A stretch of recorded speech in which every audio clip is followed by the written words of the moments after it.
keluarga besar Pondok Pesantren Al-Islami Nurul Anwar Amburawang Darat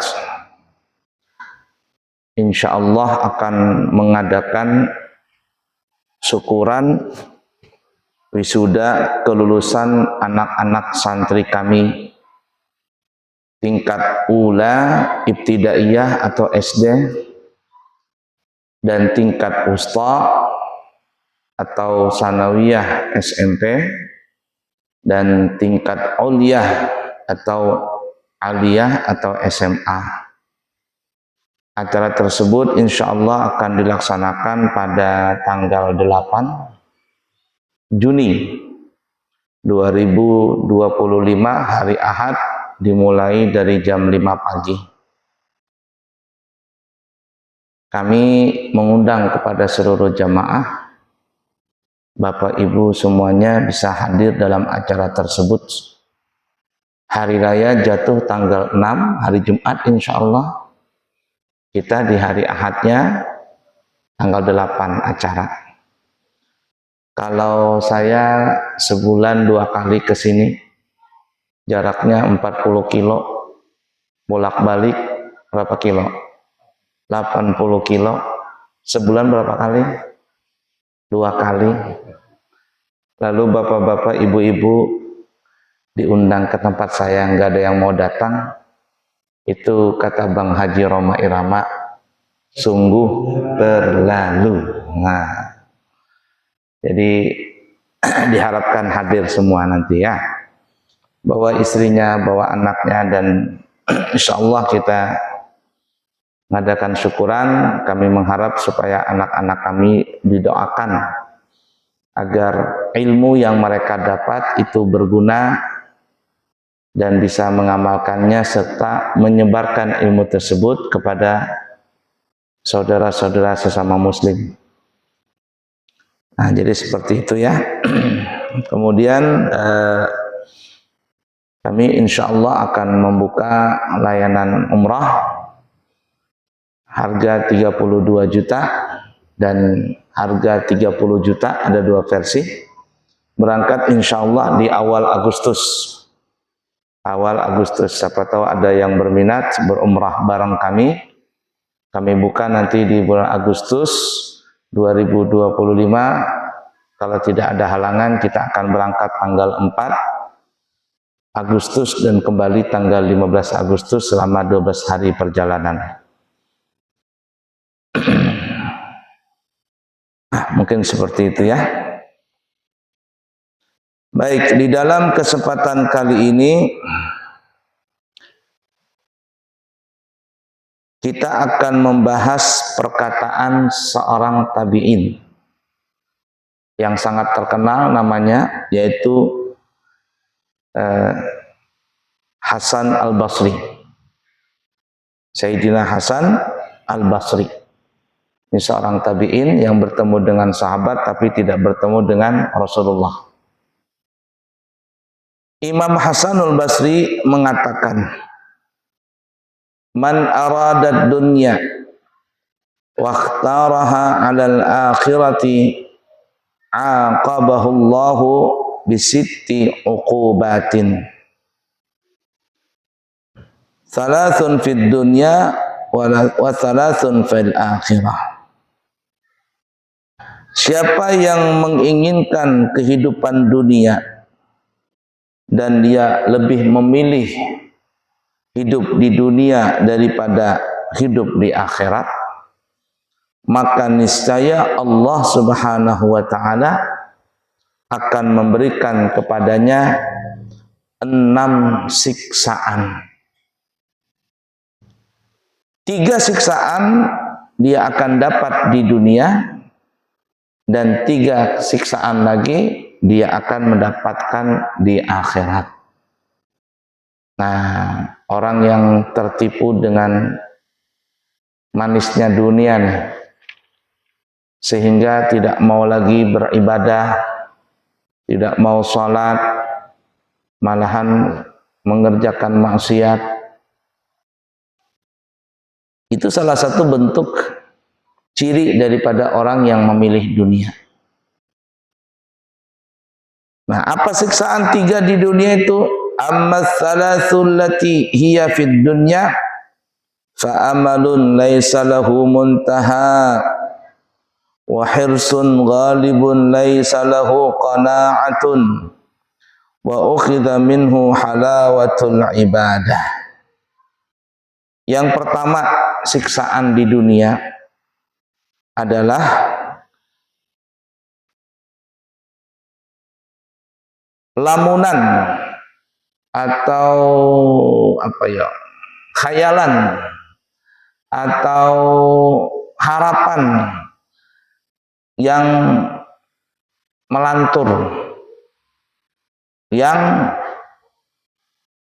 ya namanya menghayal itu kan artinya kesana kemari, menghayal tingkat tinggi yang tidak karuan ujungnya.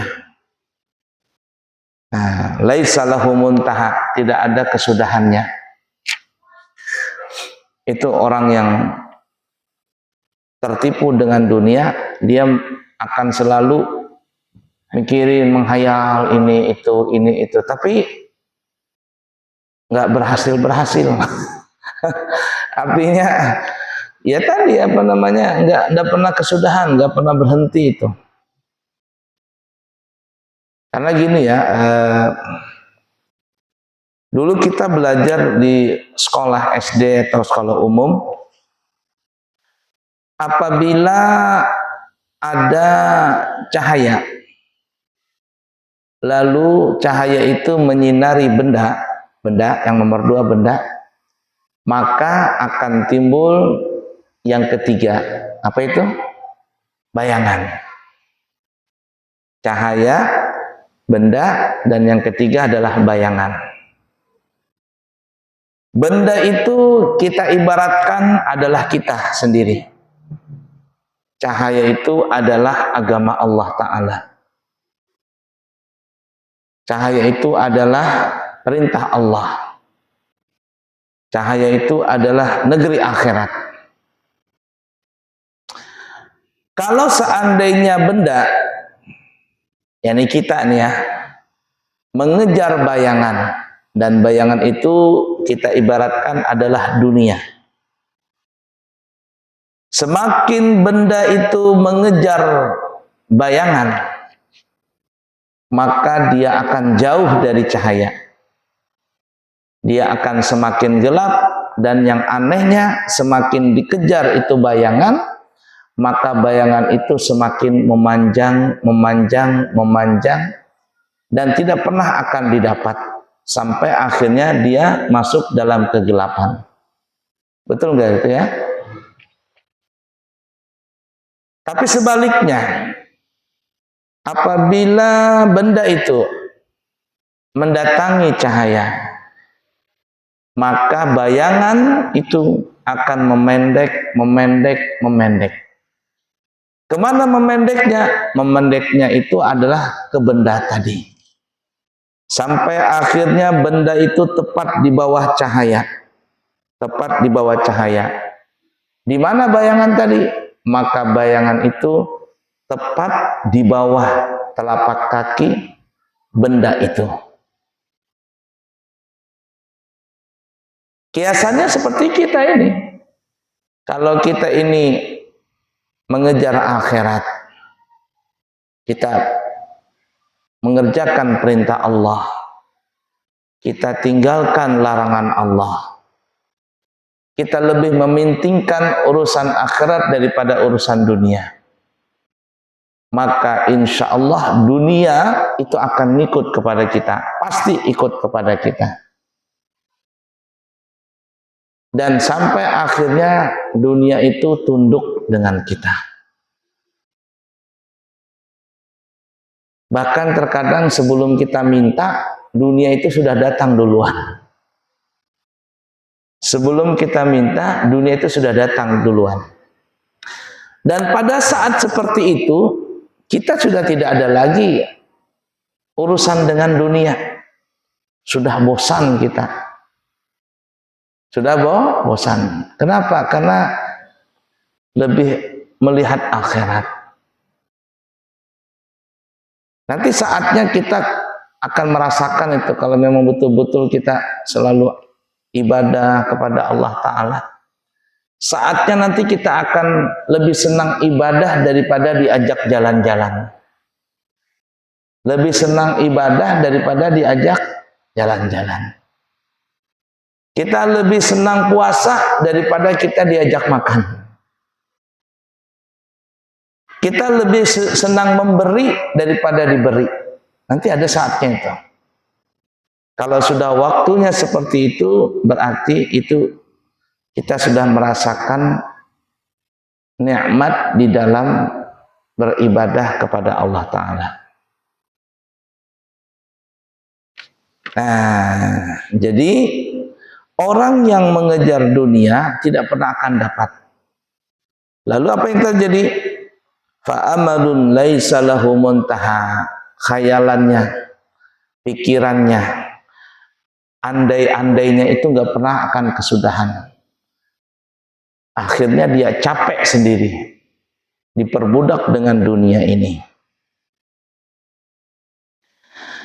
Yang kedua, wahirsun ghalibun laisa lahu qana'atun. Siksaan yang kedua, ini siksaannya berupa mental ya. Berupa mental. Kalau sudah mentalnya sakit, selesai sudah. Kalau mental itu sudah sakit, hatinya sakit, seluruh badannya sakit. Nah, jadi siksaan ini berupa mental, berupa perasaan. Yang kedua adalah dia selalu dirongrong dengan sifat hirsun, rakus, tidak pernah merasa puas, sehingga tidak ada sifat qanaah. Apa itu qanaah? Lawanan daripada rakus. Apa itu ya? Sifat qanaah itu merasa cukup. Gak pernah merasa puas dengan dunia ini. Sudah punya motor, kepingin punya mobil. Sudah punya mobil, kepingin punya kapal.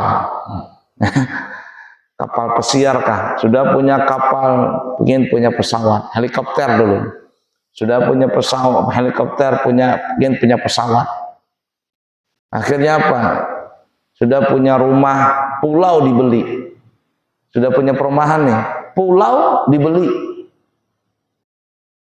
Tidak pernah puas, pulau dibeli, kepingin keluar angkasa. Itu gak pernah berkesudahan. Kayak orang minum air laut. Orang yang mengejar dunia itu sama seperti halnya orang minum air laut. Kira-kira kalau orang minum air laut itu hilang dahaganya atau tambah haus? Tambah haus. Tambah haus. Nah, begitu tuh. Diperbudak dengan dunia. Coba kita lihat ya orang-orang yang korupsi itu. Pejabat-pejabat umpama. Kita lihat saja. Gajinya kan besar itu. Puluhan juta, ratusan juta, bahkan miliaran. Tapi kenapa masih bisa korupsi? Tapi kenapa masih bisa KKN? Ya, kenapa ya?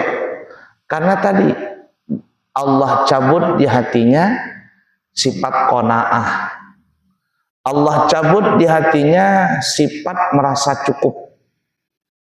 Jadi dia nggak pernah merasa puas. Sifat miskin itu selalu ada terus. Takut terus. Nah itu tuh modelnya seperti itu tuh.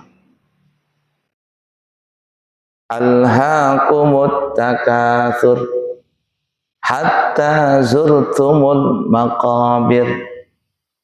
Sifat manusia itu at-takatsur, suka berbanyak-banyak. Sifat manusia yang rakus itu ada at-takatsur, suka kepingin banyak, numpuk harta, nggak puas tuh deh. Sampai kapan berhentinya? nggak pernah berhenti kecuali hatta zurtumul maqabir, sampai masuk ke liang kubur. Artinya sampai mati. Kalau dia belum mati, walaupun masih sakit nih ya, sakit lah, sudah di ruang opname, terkadang masih ada hayalan kepingin ini, katanya kalau aku mau nanti kalau sehat aku kepingin makan ini, pengen makan itu, kepingin jalan sini, jalan situ tuh. Ada orang seperti itu, tidak pernah merasa puas kecuali sudah masuk ke liang kubur alias mati. Nah, rongrongan dalam hati ini itu yang membuat orang itu sengsara. Tidak ada rasa syukur. Ya, tidak ada rasa syukur. Kemudian yang ketiga, siksaan batin yang ketiga adalah wa ukhidha minhu halawatul ibadah. Allah akan mencabut darinya, orang itu maksudnya, Allah akan mencabut manisnya ibadah dari hatinya orang itu. Jadi kalau dia ibadah itu hambar, gak ada manisnya, bahkan gak tahan kalau beribadah, sholat gak tahan, puasa gak tahan, gelisah dia. Kenapa? Karena sudah tidak ada nikmat di dalam ibadah tadi.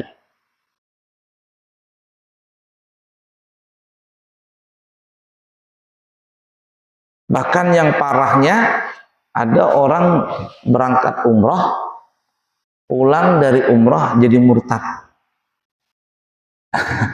Ada tuh, saya lihat beberapa itu di media sosial, artis siapa gitu, pulang dari umroh murtad dia. Murtad. Nggak tahu apa sebabnya. Kita ini ya, mohon maaf ya, kita ini berangkat umrah, dan pada umumnya lah semuanya, orang itu kalau berangkat umrah ketika berada di depan Ka'bah, ketika berada di dalam Raudhah, berziarah ke makam Rasulullah, rasakan saja orang yang betul-betul nih ingin ibadah, nah ke sana tuh ya, air mata itu keluar, menangis, bukan sedih, tapi saking apa ya, terharu. Kenikmatan itu tidak bisa dihitung dengan kata-kata. Ada orang baru sampai di Mekah, belum lagi lihat Ka'bah, baru sampai, kita sudah Bapak Ibu menginjak tanah suci Mekah. Mari kita berdoa masuk tanah Masjidil Haram. Sudah menangis orang itu. Kenapa? Terharu.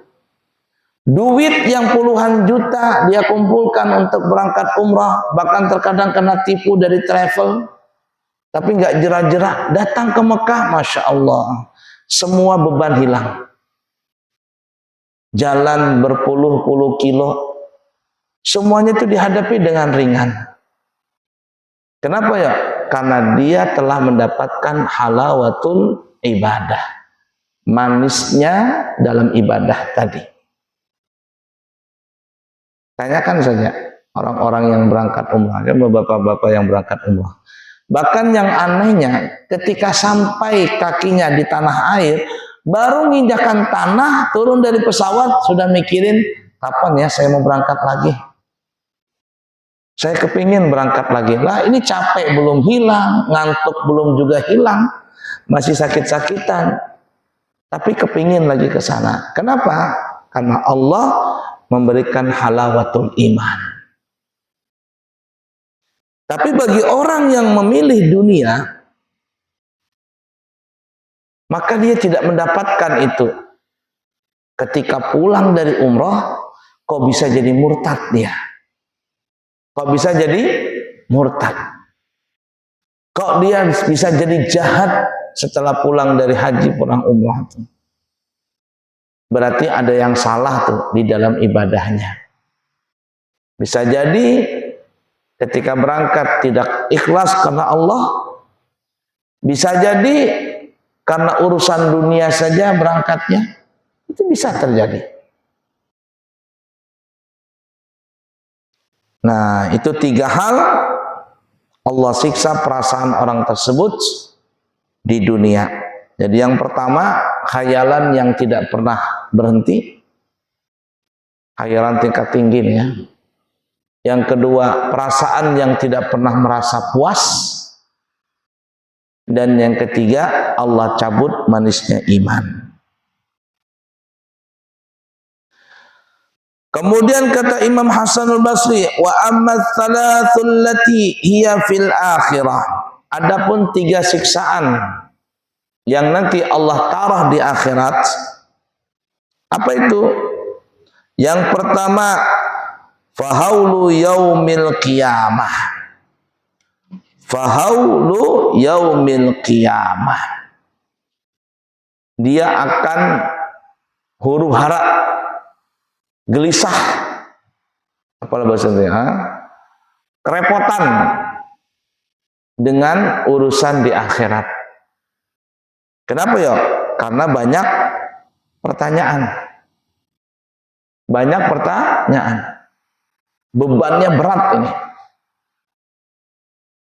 Oleh karena itu, Nabi kita Muhammad SAW lebih senang menjadi orang yang sederhana. Bahkan Nabi pernah berkata kepada Siti Aisyah, wahai Aisyah, aku melihat di surga itu banyak orang miskin. Banyak orang miskin. Tapi di neraka banyak perempuan. Karena jumlah perempuan memang banyak ya daripada laki-laki. Siti Aisyah bertanya, ya Rasul, kenapa kok perempuan banyak di neraka? Kalau di surga orang miskin, wajar. Karena memang tidak terlalu repot pertanyaan. Tapi kalau perempuan banyak di neraka, apa sebabnya? Apa kata Rasul? Karena perempuan itu tidak pandai bersyukur dengan suaminya. Dibelikan ini, dibelikan itu. Tapi ketika suami melakukan satu kesalahan, maka semua pemberian suami itu tidak ada harganya di mata istri. Ibarat kata pepatah, panas setahun, hujan sehari. Setahun panas, semuanya basah dengan adanya hujan, bahkan banjir lagi. Artinya si istri bilang, selama aku menikah denganmu, menyesal katanya. Menyesal. Apa suami tidak bisa diharapkan apa-apa ini. Nah itu tuh. Itu banyak perempuan masuk neraka gara-gara itu. Coba lihat di pengadilan agama. Pengadilan agama. Tanya aja. Banyakan mana yang menggugat cerai? Suamikah atau istri? Banyak yang menggugat cerai itu adalah istri. Beratnya di situ tuh. Banyak perempuan gak bersyukur dengan suaminya. Nah, kalau di surga ya orang miskin tadi. Sehingga Nabi membaca doa. Kita mungkin gak mau membaca doa ini. Ada yang mau baca amalan ini? Saya aja gak mau. Tapi Nabi mengamalkan doa ini. Apa kata Nabi? Allahumma ini miskina wa amitni miskina wahsyurni ma'al masakin. Kita mungkin mikir-mikir ini apa Haji Bahtiar baca doa itu Allahumma ini miskina. Makmum gak ada yang mau doa itu. Kalau ada yang tahu mungkin jangan baca doa itu. Ada yang aminkan. Apa kata Nabi? Ya Allah, hidupkan aku jadi orang miskin. Mati juga dalam keadaan miskin. Dan dikumpulkan nanti di surga bersama orang miskin. Ada yang mau baca doa itu? Yang ada kita mau sugih berataan. Tapi yang dimaksud ini miskin di sini adalah miskin dosa, pahalanya kaya tapi dosanya dikit. Miskin apa lagi? Miskin daripada hisab di akhirat. Nah, itu maksudnya. Jadi kacau di akhirat nanti. Orang yang memilih dunia bingung dia, aduh, huru hara. Kenapa ya? Karena tanggung jawab di akhirat nanti. Itu nah, orang yang korupsi sebelum disidang baru ada indikasi mau ditangkap sama KPK, gelisah dia sudah. Nyimpan hartanya di sana, di sini, pakai nama orang, pencucian uang, macam-macam ada istilahnya itu kan. Gelisah dia hidupnya. Itu baru di dunia. Bagaimana di akhirat nanti di hadapan Allah Ta'ala? Gelisah, kacau dia. Yang kedua, wal hisabus syadidu. Allah akan memberikan siksaan dengan pertanyaan yang bertubi-tubi. Pertanyaan yang bertubi-tubi. Hisab. Dari mana kau dapat? Kemana kau menggunakannya? Itu orang sugih itu begitu tuh nanti di akhirat. Nah, ini sugihnya, kayanya ini bukan untuk urusan akhirat. Kalau ada orang kaya bagi-bagi sana, bagi sini, itu lain masalah. Yang dibenci oleh Nabi adalah orang sugih tapi tidak pernah berbagi, bahkan cenderung untuk berbuat maksiat. Hartanya bukan digunakan untuk ibadah, tapi untuk maksiat. Ini bahayanya. Pertanyaannya banyak sekali di akhirat nanti. Dan yang ketiga, wal hasratut tawilah. Penyesalan yang berkepanjangan, tidak pernah berhenti. Di akhirat tuh nanti menyesal, aduh katanya kalau tahu begini, baik miskin katanya. Kalau tahu begini, hartaku kemarin kusedekahkan semua. Kalau aku tahu begini, tanahku kemarin tuh kuwakafkan untuk masjid. Kalau aku tahu begini, kuberikan ke panti asuhan, ke pesantren, panti-panti jompo, kubagikan semua hartaku. Tapi apa boleh buat? Nasi sudah jadi ketupat. Alias sudah tidak bisa lagi dah, habis selesai. Berapa menit lagi? 7. Ada cerita, betul tidaknya wallah alam. Tapi kayaknya cerita ini cerita aja ya, cerita hiburan saja. Alkisah ada orang kaya mau meninggal dunia dan dia tidak punya keluarga, alias hanya hidup sebatang kara. Kalau dia meninggal, siapa yang mau ngambil harta warisan dia ini? Anak nggak ada, istri nggak ada, keluarga nggak ada, itu sebatang kara. Lalu dia mengadakan sayembara. Katanya siapa yang mau nemanin saya nanti dikubur selama 40 hari, maka separuh harta saya akan berikan kepada dia. Masuk dalam kubur 40 hari, nemanin dia dalam kubur. Tidak ada orang yang mau. Tapi ada orang yang nekat.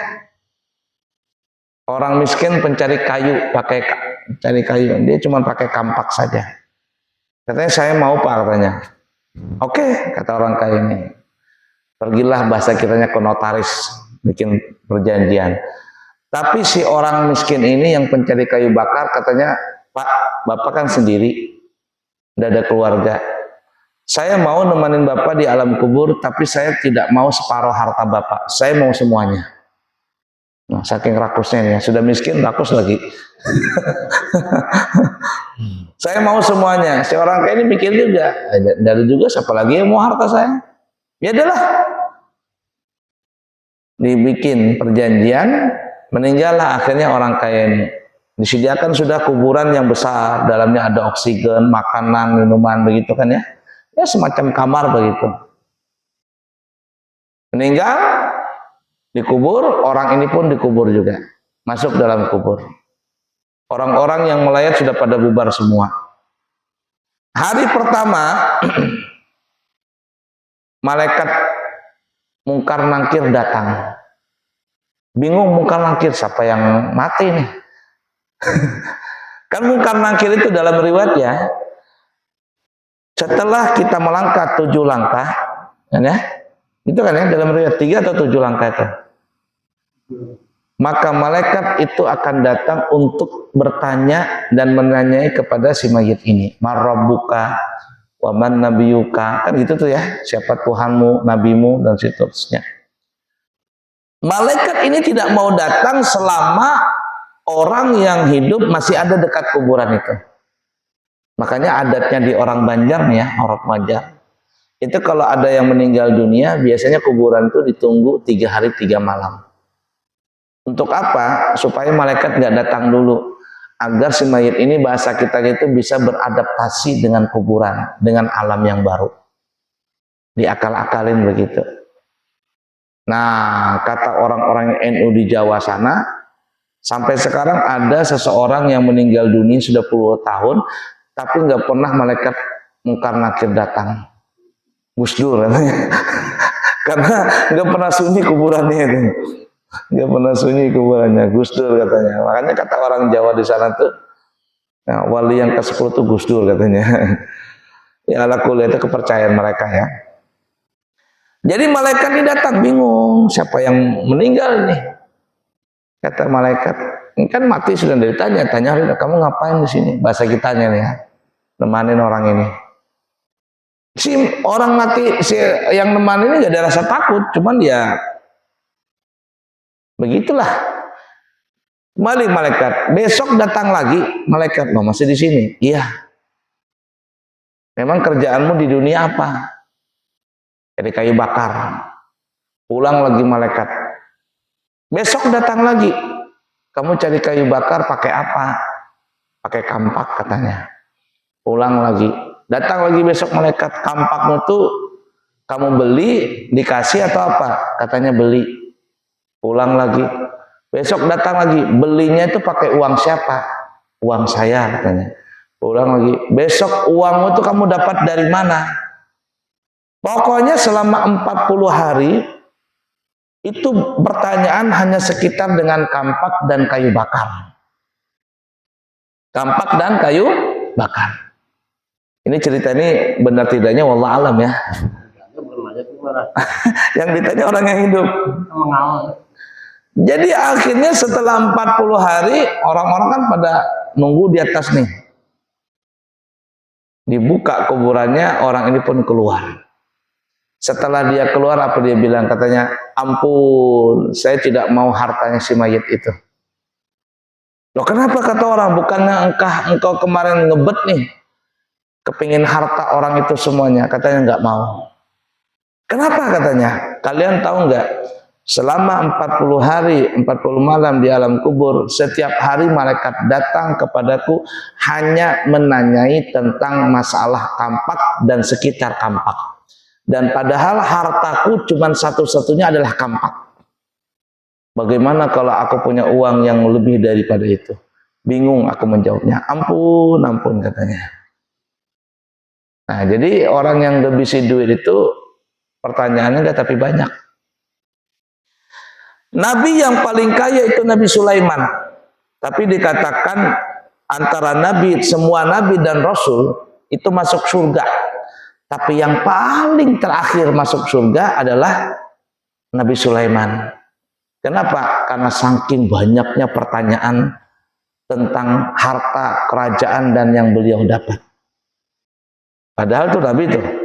Tapi di antara Nabi 124.000 Nabi dan Rasul, yang paling terakhir masuk surga adalah Nabi Sulaiman. Saking banyaknya pertanyaan tentang masalah dunia tadi. Padahal beliau dunianya adalah untuk akhirat. Bayangkan kalau seandainya ada orang mendapatkan dunia, tapi melupakan akhirat, maka itu lebih dahsyat lagi pertanyaannya. Semoga Allah mengampuni dosa-dosa kita, dosa kedua orang tua kita, istri, anak dan zuriat keluarga kita semuanya, guru-guru kita, murid-murid kita semuanya. Dan semoga Allah menerima segala amal ibadah kebaikan yang kita lakukan. Allah tetapkan iman, Islam, ihsan, takwa di hati kita sampai kita nanti mati dalam keadaan husnul khatimah dengan mengucapkan kalimat tauhid la ilaha illallah Muhammad Rasulullah sallallahu alaihi wasallam, mendapat syafaat Nabi Muhammad sallallahu alaihi wasallam, masuk surga tanpa hisab bersama kekasih kita Nabi Muhammad sallallahu alaihi wasallam. Amin Allahumma amin ya rabbal alamin.